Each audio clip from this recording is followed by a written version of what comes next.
मुख द्वार में खड़े खड़े द्वार में हमारे सुदामा जी महाराज का विश्वास तनक घटने लगा।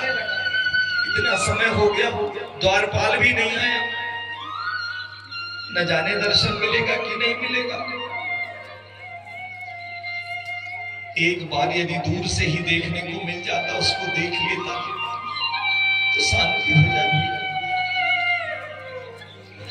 कदम पीछे होने लगे, विश्वास घटने लगा, निराश होने लगा मन। अब लगता है मेरे भाग्य में दर्शन नहीं। इतना सोच ही रहे थे कि कानों में आवाज आई, अरे मेरे मित्र सुदामा सुदामा सुदामा। और सुदामा जी ने क्या देखा कि मां के बिहारी दोनों बाह को फैलाए सुदामा की तरफ दौड़े आ रहे हैं। बोले भक्तवत्सल भगवान की जय हो।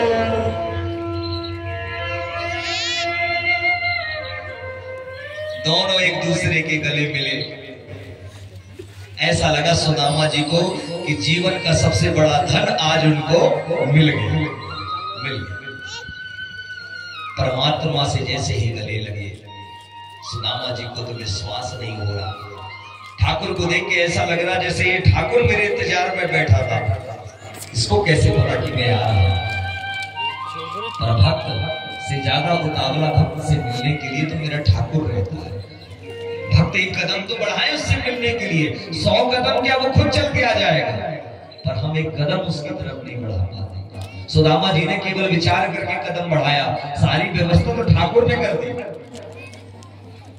कंधे का सहारा दिया, कहा चल, बहुत देर लगा दिए तूने आने में, चल। सुदामा जी महाराज को सहारा दे करके लेके आ रहे ठाकुर।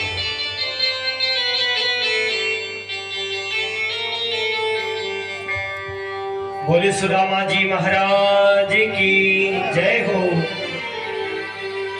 बता मेरे यार सुदामा रे,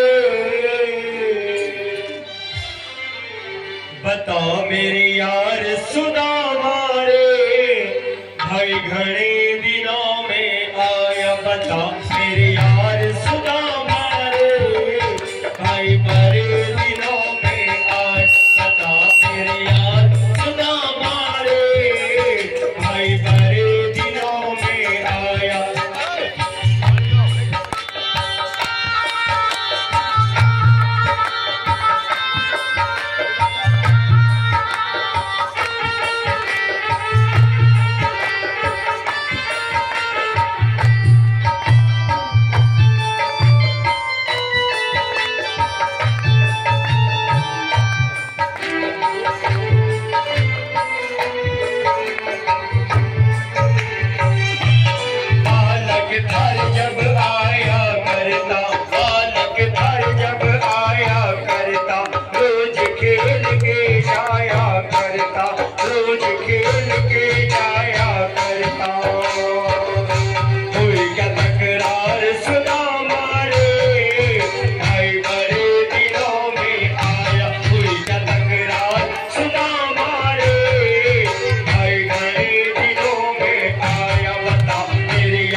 जी